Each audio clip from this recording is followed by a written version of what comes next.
Okay. The next item we're going to go over, it's on page 2, is Bob Company purchased a machine on October 1st, 2012 at a cost of $10,000. This is similar to homework problem 1. The company estimated the machine will have a salvage value of $1,000. It's expected to be used for 1,000 working hours during its 5-year life. And we're going to go ahead and compute the straight line depreciation expense, first of all, for 2012. Okay, now if you notice, this was purchased on October 1st, 2012. So this is not going to be a whole year of depreciation. This is going to be an example of how you calculate a partial year of depreciation.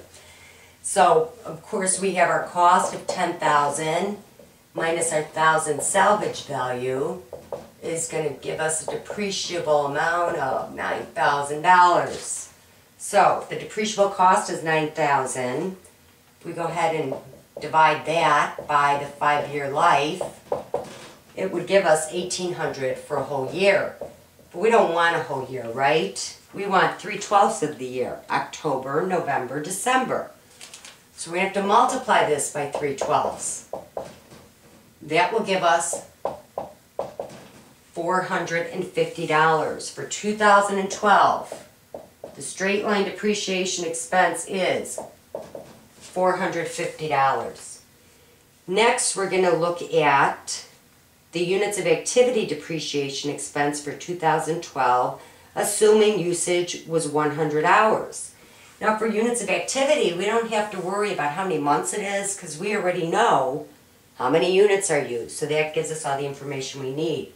So again, our depreciable cost is $9,000. We're going to go ahead and divide that by total units. So the total units for the life of the asset is going to be 1,000. So we're going to go ahead and depreciate at $9 per unit. Sorry, $9 times how many units are used in 2012?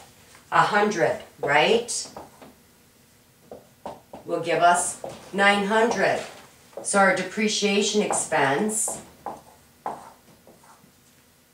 for 2012 for this case would be 900. Last thing we're going to do is the double declining balance method. And here, of course, we're going to use our whole book value, right? So our book value at the beginning of the year is going to be $10,000.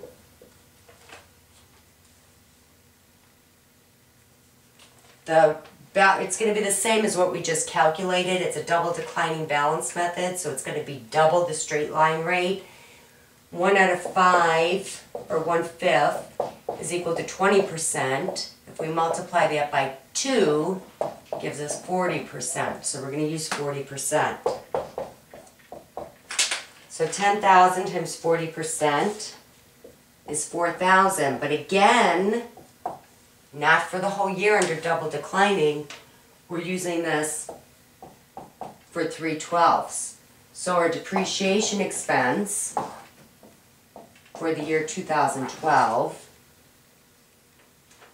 will be, that will equal $1,000. So our depreciation expense is $1,000 for 2012.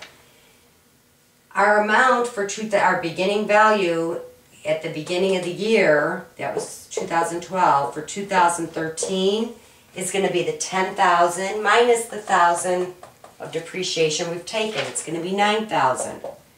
9,000 times the 40% is going to equal 3,600. Okay, so our depreciation expense for 2013, this would be gone. Depreciation expense for 2013 is 3,600, and that should get you through homework problem number 1.